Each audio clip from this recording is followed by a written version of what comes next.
Welcome to Awakening You channel. If you appreciate what we do, please support us. Thank you. Channel, and Albers, my dear friends, we love you so very much. So many of you have heard us discussing the importance of your vibration these past few years. Not one of you was taught in childhood that your actions matter far less than your energetic vibration. Only a few of you were encouraged to follow your inner compass rather than striving to please others. It is no wonder that embracing the 5D paradigm is challenging for so many of you.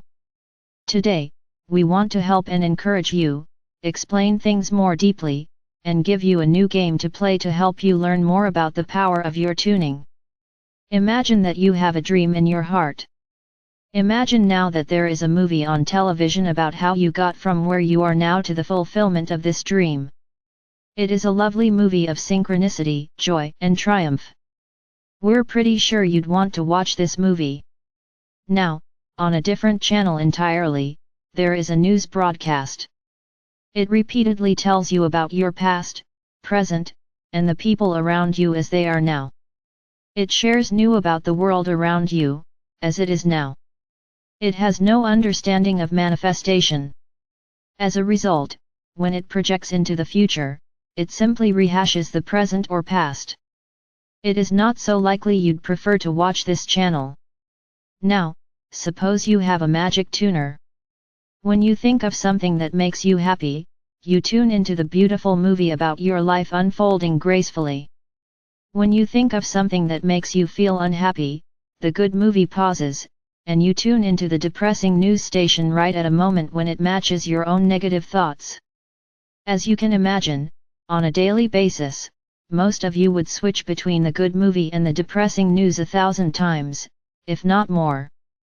Understanding that the good movie only plays while thinking thoughts that feel good, many of you could easily infer that you'd never reach the end. Back and forth you go. In reality, this is how many of you live your lives. You are the first generation to become aware of the value of your tuning. You are learning a new skill. It is reasonable to expect that you'd have to try again before learning to value your feelings and tune into things that feel better. It takes time, persistence, and practice to develop a new habit. Give yourself grace. Now, suppose you really want to see your happy ending. Like a young child playing a video game, you start practicing your tuning skills. You play with your thoughts to find ones that feel good. You challenge yourself to see if you can find something that feels good enough to make the good movie start playing once again. You start to notice thoughts that knock you out of it. Little by little, as frustrating as it might be at first, you learn to manage your tuning until you can watch the good movie for long stretches of time, and when you fall away from it, you become more confident in your ability to tune into the good and see it play once again.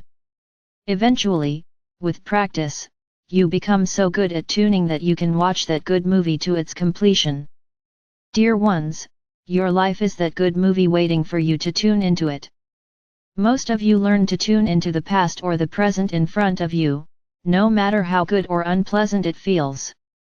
Rarely were you taught to care more about how you feel. Can you imagine? You want a relationship, and instead of focusing on it, because it sends you into that oscillation of vibration, you challenge yourself instead to find things to love about life, to find ways to share love in life, and little by little, without even trying to manifest a relationship, you tune into that good movie with all its happy endings. You aren't settling for feeling just okay even though you don't have what you want.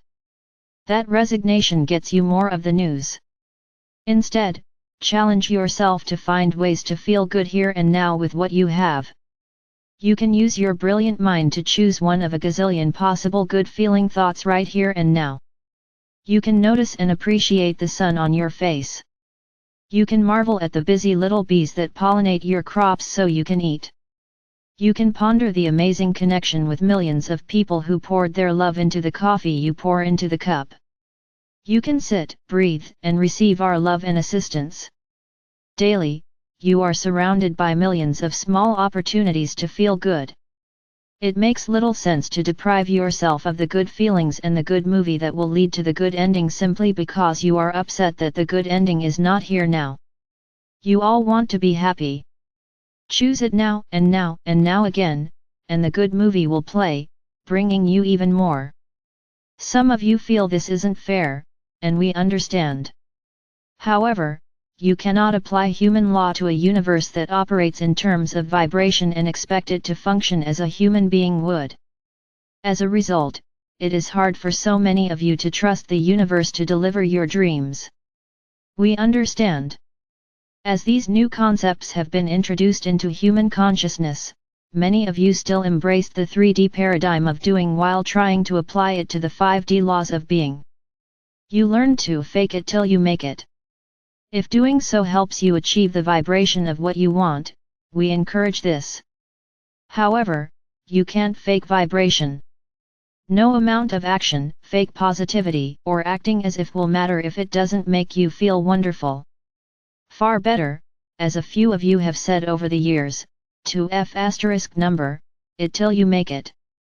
Ignore any dreams you can't feel good about and focus on things that feel better.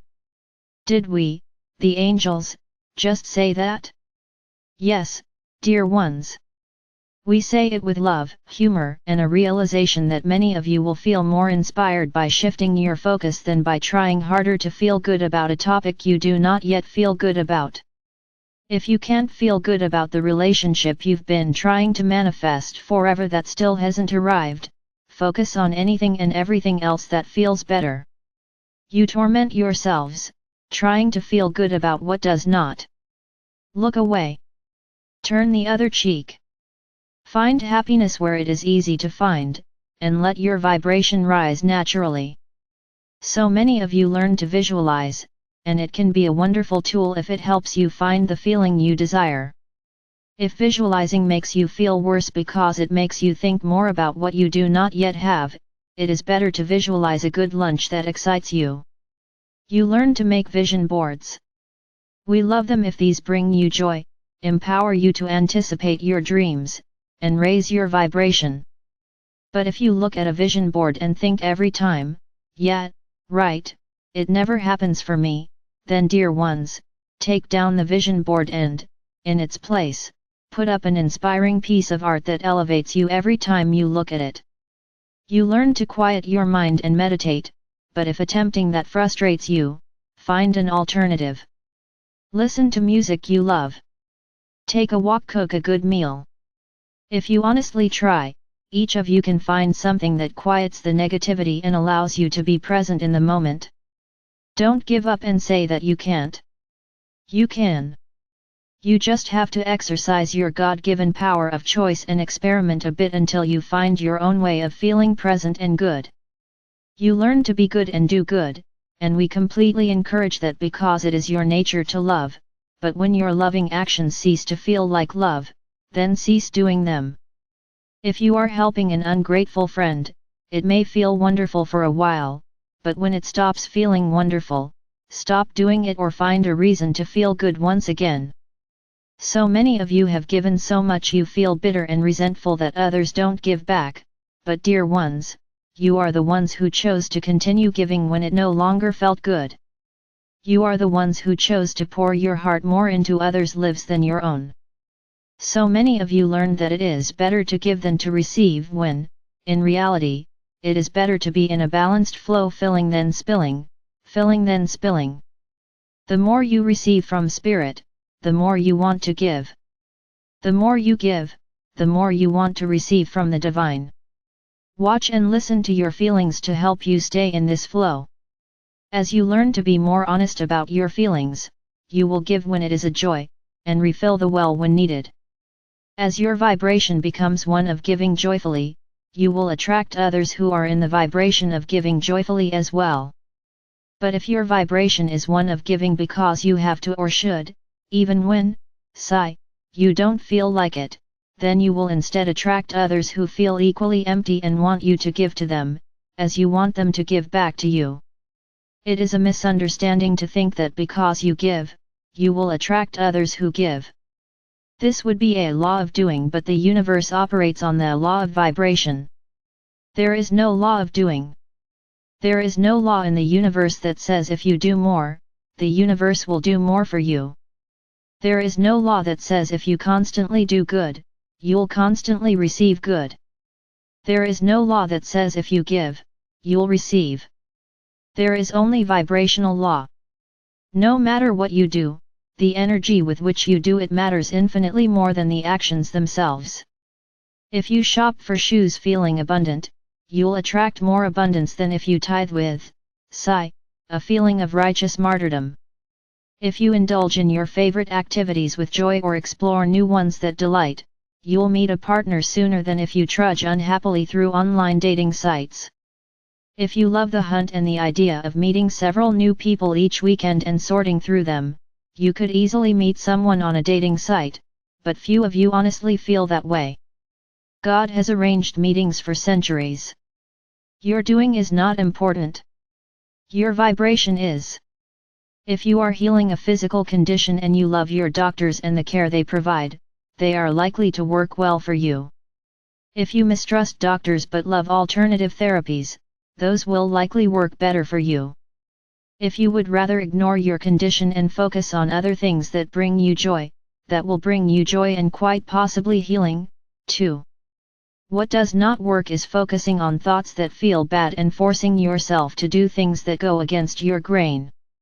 Even if you were to die, you would have lived happily until you transitioned happily and moved on into a blissfully happy reality. Your eternal journey can be fun now. Your eternal journey can be happy now. The only thing that matters, dear ones, regarding what you will see in your future is vibration. Be kind to yourselves. You are courageous adventurers. You have incarnated on the earth during some of the biggest paradigm shifts humanity has seen in recorded history. You are learning to be tuners rather than doers and to allow your actions to be born of joy and inspiration. God bless you. We love you so very much. The angels.